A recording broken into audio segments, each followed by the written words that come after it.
Hello, I'm Kerry Bloedorn, the Director at Pioneer Park Historical Complex in Rhinelander, and an Oneida County Fair Committee member. Welcome back for the last installment of Oneida County History. This program is brought to you by the Oneida County Virtual Fair and sponsored by the Hodag store in Rhinelander. We're here in Woodruff, Wisconsin, in front of the world's largest penny. This penny memorializes the Million Penny Parade which took place in 1953. The funds of which helped build Woodruff's first hospital. Let's walk down the block to the Dr. Kate Museum to learn more about it. Come on.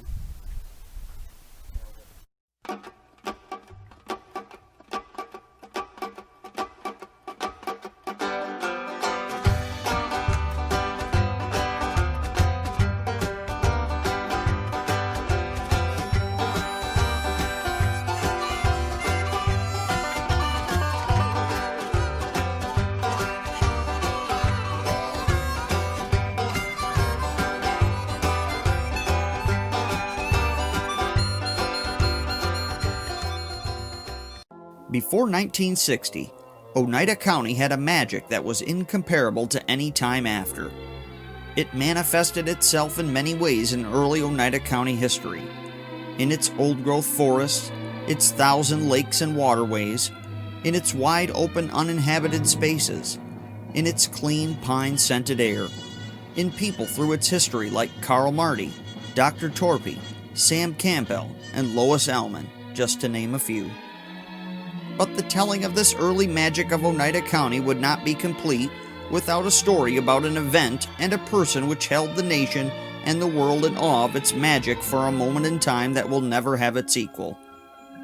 One part, of course, cannot be told without the other, and it is the life of Dr. Kate Pelham Newcomb, affectionately known as the Angel on Snowshoes, who is intimately entwined with the famous Million Penny Parade and the Lakeland area's first hospital.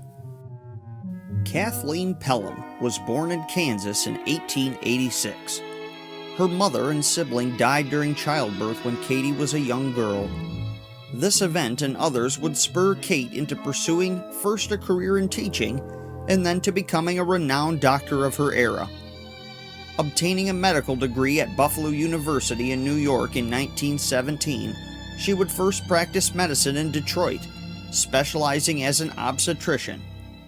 It was in Detroit when her husband Bill developed a debilitating breathing condition caused by working in a factory during World War I, where he breathed toxic fumes that inflicted injury on his lungs. Bill was determined to go somewhere the air was clean, where he could possibly regain his health amidst the pine forests of the North Country. In 1921, Kate and Bill Newcomb found themselves starting a new life in a quaint cottage near Boulder Junction, Wisconsin. The rustic life presented quite a learning curve for the city-dwelling Katie Pelham Newcomb, but she quickly adapted to the austere life in the forests of the Wisconsin North Woods. And this was made all worthwhile as Bill's health gradually returned to him. This also imparted a lifelong philosophy that medicine is not all science, but also includes a relationship with nature. Where we live can greatly influence our health. To Kate, the Northwoods of Wisconsin was a place of pristine waters, clean air, and a place for healing the mind, body, and soul. As many of us do, she fell in love with northern Wisconsin. As Bill's health was regained, it was the famous Northwoods Dr. Torpy, whom the Minocqua Park is named after, that convinced Katie that her skills as a doctor were needed in the North Country, that her education and abilities were a waste if not used. And so she took up the medicine bag once again and proceeded to become one of the most beloved rural doctors in Wisconsin history. Dr. Kate was known far and wide for her kindness and caring.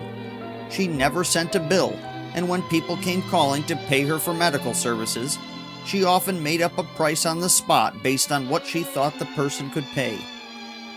There was nothing she wouldn't do for the forest people she had come to love and became one herself.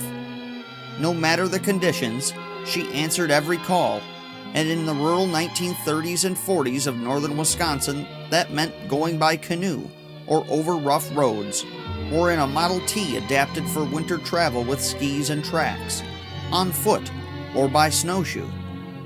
Dr. Kate hiked hundreds of miles of the forest to care for her patients, and they were forever grateful for their angel on snowshoes. During the 1920s through the mid-40s, the Lakeland area had but 3 doctors, Dr. Kate being one of them. They practiced out of small offices or by making house calls in those days without a proper medical facility. If one was needed, the closest hospitals were in Tomahawk and Rhinelander, quite a distance on early roads in those days. By 1949, it was clear that the Lakeland area desperately needed its own hospital. A committee was formed to build such a facility, with Dr. Kate being much involved in the planning. Funds for this project were slow to come, and in a moment of faith it was decided in 1952 they would break ground on a new hospital in hopes it would spur people into supporting the endeavor to completion. The Lakeland Memorial Hospital was a true community effort, the likes of which are rarely seen these days. People of all walks contributed to its construction, but soon the money ran out, and an empty shell of a hospital was left in peril of not being finished. In the fall of 1953, in a geometry class at the Arbor Vitae Woodruff School, Mr. Otto Birich was discussing numbers with his students. The question posed to the class was, what does a million of something actually mean? The students had difficulty grasping such a large number, and so projects came about to see what a million of something looked like. It was young Ava Lou Clausen who innocently interjected into the lesson that she would like to see what a million pennies looked like. Little did the class know that some of that Northwoods magic was starting to develop, and this simple quandary would change their Northwoods community forever. But suppose they did gather a million pennies. This was a time when a penny had worth, and $10,000 was no small amount of money. Whatever would they do with them? It was another student, Donna Bame, who suggested they give them to the stalled hospital project. A humble but most noble proposition. A letter was written requesting help gathering pennies for a million penny parade, and sent to every address the school could muster, some 500 addresses. This work was taken on by the entire school and included community support from banks and other businesses. Mr. Birich was a driving force in the project, but it was a student that possessed an incredible enthusiasm for it, Miss Donna Bame, who was deemed the student leader of the Million Penny Parade. Surprisingly, pennies started pouring in from all over the area. The organization and work this entailed cannot be understated, the details of which we won't have time to cover in this short video. It was a community effort that captured the attention of people from all over the area, and eventually all over the country and the world. In due time, the million pennies were collected, gathered from every state in the nation, 23 foreign countries, and represented the contributions of over 60,000 people. On Memorial Day in 1953, the Million Penny Parade was held to celebrate the achievement. Thousands of people flocked to the area to attend the festivities and to view the huge piles of pennies on the school gymnasium floor, corralled by a white fence constructed for the purpose. More pennies were added, producing more than 1,700,000 pennies, or some $17,000. For her tremendous efforts, Donna Bame was declared Queen of the Million Penny Parade. The Lakeland Memorial Hospital was back on track, as a local bank inspired by the penny paraders offered to advance the money needed to complete it. It was shortly after the Million Penny Parade, an event which garnered widespread publicity, that Dr. Kate was invited to attend a doctors' conference in California. She was apprehensive to leave her patients to do so, but was encouraged to attend to represent the state of Wisconsin. And so she boarded the train in Woodruff and made the journey west.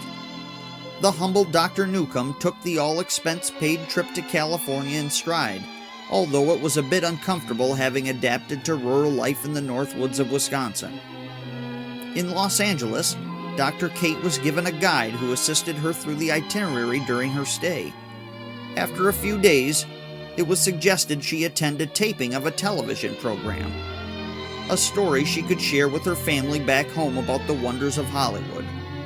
Dr. Kate had not watched much TV, and truly broadcast television was still young at that time, so she was not familiar with the program This Is Your Life, hosted by the charismatic Ralph Edwards.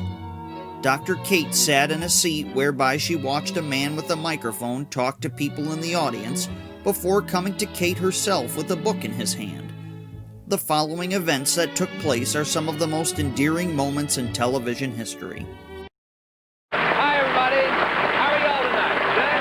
It's the whole nation watching in. Welcome again to This Is Your Life. We have a lot of wonderful people here in our audience at the El Capitan Theater in Hollywood. Let's see if we can find a likely candidate for tonight's principal subject. Enjoying the show all right, are you? Very much. Do you think you are the subject? Afraid not. Oh, well, you can't tell. My, here's a nice fellow. Is it you, sir? No, sir. You don't? How do you know? I'm sure it's not. Well, you see, that's they're all sure until it happens. What was your name, sir? Howard Jackson. Howard Jackson. How do you do? What is your name, sir? Saul Gould. Where are you from, Mr. Gould? I'm from Boston. Fine. A lot of good people. How do you do? What is your name, please? Kate Newcomb. Pardon me? Newcomb. Kate Newcomb. Oh, how do you do? Where are you from? Wisconsin. Fine. What is your occupation? Physician. Dr. Newcomb? Yes, sir. Oh, for goodness sake. Where are you from? Woodruff, Wisconsin. That's real northern Wisconsin, That's isn't right. it? That's You really right. have snows up there and 40 degree below zero weather. What are you doing here in Los Angeles, Doctor? Well, I came to a medical convention. I see. Perhaps you could help us also in honoring someone deserving. Would you read the words on this book for me, Dr. Newcomb, please? Would you just read this? This is your life. Dr. Kate Newcomb. Is that you? Oh, I don't know. I guess so. Dr. Kate Newcomb, Northwood's doctor of Woodruff, Wisconsin. This is your life. I don't know if Dr. Newcomb knows the program This Is Your Life and her work. I'm not sure that you've ever seen This Is Your Life. Take your purse with you, and we'll go through it before the program's over tonight. Here, hang on to it, my dear. Well, I know, but you're going to find out then lots of things. Our sincere thanks, by the way, to the Wisconsin Medical Society and the Los Angeles County Medical Association for helping us to get you to Southern California. This has all been a sort of a prank, you know? Yes, I know. Now you know. Now All I right. know. Come along with me, won't you, to our chair of honor, please, Dr. Kate. That's what they call you up there, isn't it? That's right. Dr. Kate Newcomb. Come along. Here we go. As a country practitioner serving a wilderness area of 300 square miles, you represent an important segment of life in America. Come over to our chair of honor, please, Dr. Kate Newcomb. Let's give another hand, make her feel really at home here. Relax. Can you get back in that corner there? That's the stuff. Excuse me for reaching in front of you, but I know you always have that right next to you for fear someone faints or something. Or needs it, so keep it close to you tonight. You've ministered to wounded hunters and trappers, treated injured lumberjacks and Indians, revived half-drowned vacationists, trudged miles on snowshoes through frozen woods to deliver babies by the light of a kerosene lantern. You're a legend in the great North Woods, a figure of pioneer America living in our own day. This is your life, as full of strength and freshness as the wind off your own snow-laden pines. Dr. Kate's life story touched the hearts of millions of people all over the world, and time has done nothing to lessen its impact for those that view her episode of This Is Your Life. Following the program by which Dr. Kate was given some wonderful gifts, including a brand new red 1954 Mercury sedan, Ralph Edwards solicited the millions of viewers in the television audience to assist in gathering pennies so Dr. Kate's dream of a new hospital could be attained. Before she could return home, dozens of bags of mail began arriving to the small town of Woodruff, Wisconsin. Many lacked even a proper address and simply said, Dr. Kate, Woodruff, Wisconsin. Thousands of envelopes bypassed the post offices and went directly to the Arbor Vitae Woodruff School to be opened and the contents added to the tally. Over 10 million pennies in all were raised by these efforts. Dr. Kate's dream of bringing a hospital to Woodruff and the Lakeland area was achieved. The events leading up to it would go down in history.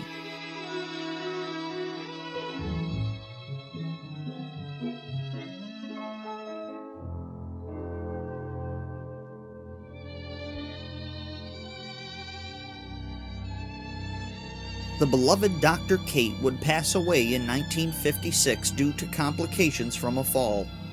Her passing was heartfelt in the North Woods and across the country. Their angel on snowshoes would be tending to those in heaven from now on. In 1988, 50 years after the first Million Penny Parade took place, the Dr. Kate Museum was founded. This little museum has a big mission: to ensure the legacy of the huge community effort to bring a new hospital to the North Woods of Wisconsin, the story of the Million Penny Parade, and memorialize the amazing life of Dr. Kate Newcomb. We're here at the Dr. Kate Museum in Woodruff, Wisconsin. This is a recreated doctor's office that looks just like the one Dr. Kate practiced medicine out of at a home that was located at this exact site. The Dr. Kate Museum has a Wisconsin State Historical Marker that shares her story. It also includes the history of Arbor Vitae and Woodruff. A recreated soda fountain in the museum takes you back to a simpler time where malts and jukebox tunes were the order of the day.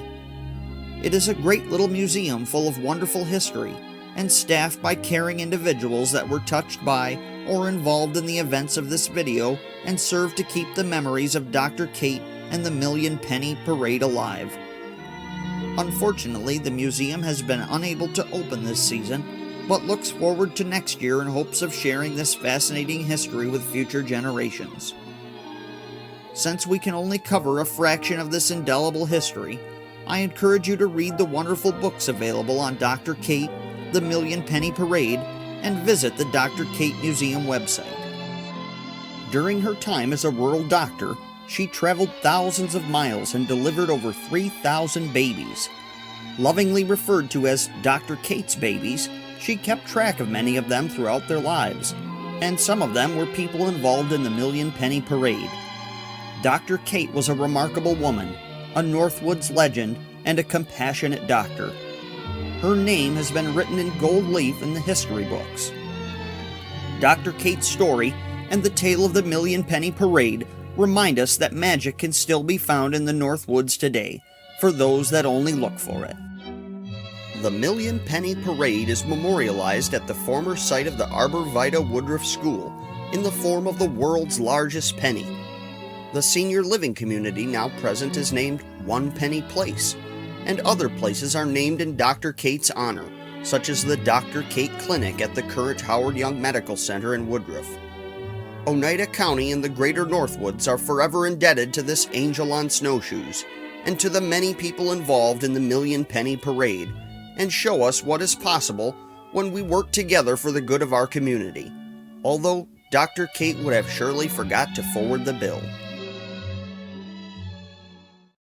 This has been the last video in the series of Oneida County History, brought to you by the Oneida County Virtual Fair. I'd like to thank the many people that made this series possible, not least of which my partner Ben Brunell.